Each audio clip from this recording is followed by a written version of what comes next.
أنا مقتنع بإن راحتك النفسية وثقتك بنفسك بتبدأ بمظهرك، وأول حد بيظبط مظهرك هو الصالون اللي أنت بتتعامل معاه.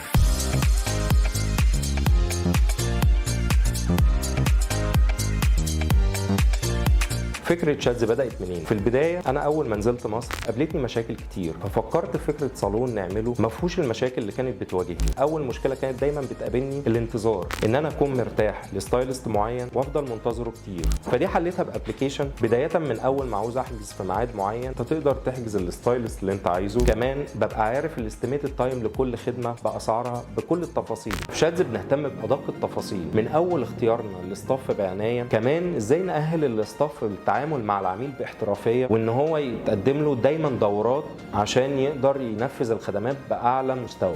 دايما اختيارنا المنتجات بيكون المنتجات عاليه الجوده عشان نوصل للنتائج اللي احنا عايزين نوصل لها.